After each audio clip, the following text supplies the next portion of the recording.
performance. Everybody enjoyed that. Thank you. The amount of people that were there last night is probably the highest, I would say, that we've ever had on a Thursday. Because it's a meet and greet day. Susan, you came along, stole the stage, and I think you had the biggest audience. Well, the biggest audience that we've had so far this weekend, that's definitely sure. So far, is this thing on? Yes, you're on. I can turn you up. I don't know why put me on for Thursday, but I like to. I don't know. Can you hear me? Not on the mic. Go on, I've turned you up. Hello, hello. Yeah, that's better. Yeah. Okie dokie. Thomas, Well, can I? you hear me? Sorry, Thank you so much. I am going to interrupt. You were here for one of the first Skamouths, I believe. The first. The very first. So what do you see is the changes between when you first came, apart from it getting larger, Yeah. to now? Well, I have done it 3 times.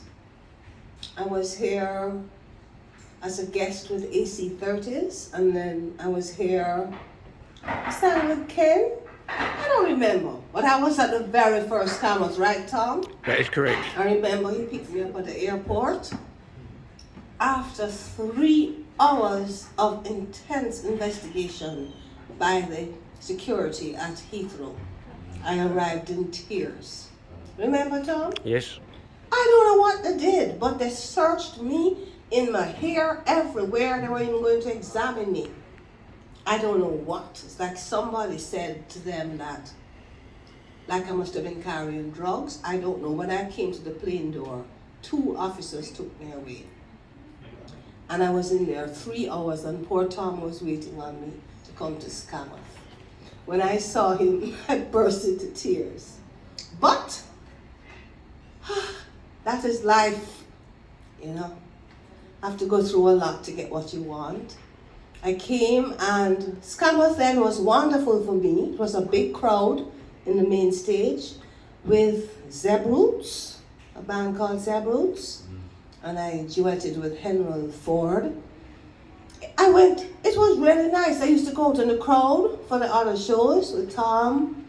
That time I could drink brandy, that time I could walk good and have a good time. I danced and things. Always had a good time at Skamouth. And then I came back and sang with the amazing Ken Booth when he came. And I don't know if it's the same time that I re-met Lee Perry for the first time. I don't know if it's the same year as Ken. I think they were 2 different Skamouths, but they were possibly Okay. the same year.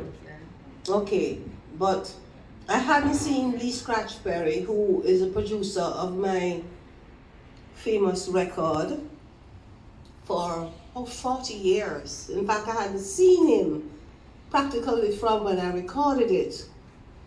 And I think he was a little put off by me because I'd never been paid. So when I went backstage with him, you know, he said, "You forgive me, I forgive you the favor." You know? But when he realized it was me, God wouldn't let me backstage, you know. And I said to his son, I said, "Tell him it's Susan." So he said, "I never know you still a sing, you know, or I would have bring the music." But yet when he went on stage, as he went on, he said, "Susan Cadogan, come on stage." And I went on and he said, "Whatever I say, you say." So I kept answering him, and we kept throwing words, because he said to me on stage, "You take my name and scandalize it in the street," because he knew I was chatting about not being paid. So I said to him, "Yes, anything you want to do," you know.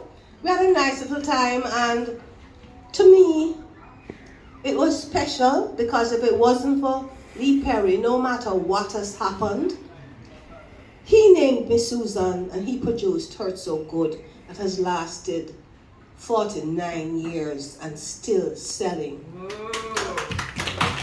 So even the young people, because I've done shows like at Oxford where there's a university crowd, and they sing this song. So I don't know You know, you can't get to ask me a question. It goes I've around the taken world. over. There you are. I like it. You're easy to interview. It's like pushing a car downhill. One push and off it goes. We've got loads of merchandise over here. If you want to purchase any merchandise, a lot of it is signed. What isn't signed, Susan will be signing. So if you want to purchase that jewellery, we've got some t-shirts, we've got a single, we've got some CDs, 2 different t-shirts. This is the last of it. So once this is sold, that's it, it's gone. So you'll surely oblige a little signature, won't you? I've been signing. Well, I hope so, because I brought loads and loads of blanks for you to sign for me. Okay. I was going to tell you that when I sang Heard So Good, you know, sometimes the Jamaican producers, they don't know who write the songs, and they put on adapted or whatever. But when it came to London, Philip Mitchell's name was put on it, and I never ever knew who this man was. And it's just last year I found out who Philip Mitchell was, and I wrote him, and he answered me. And actually, we've been kind of communicating, and he's quite an attractive man. He's a singer, and he says he's too old because he's 78. I say I'm too old to come 71. But we talk, and so the other morning, after 5, my phone rings with this video call. And I wake up. You know, you hear standing up and thing, and this gentleman is calling me on video, you know? But anyway, to me, it's very special that after all this time, I'm in touch with the writer of Heard So Good. He has recorded it himself, and he says that everywhere he goes, people ask him for me. It's like My Little Jamaican Heard So Good is his best seller of his song.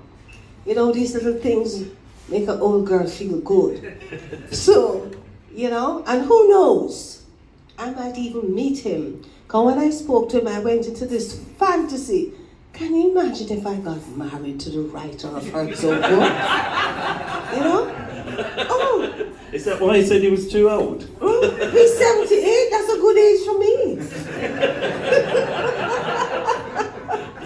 You know?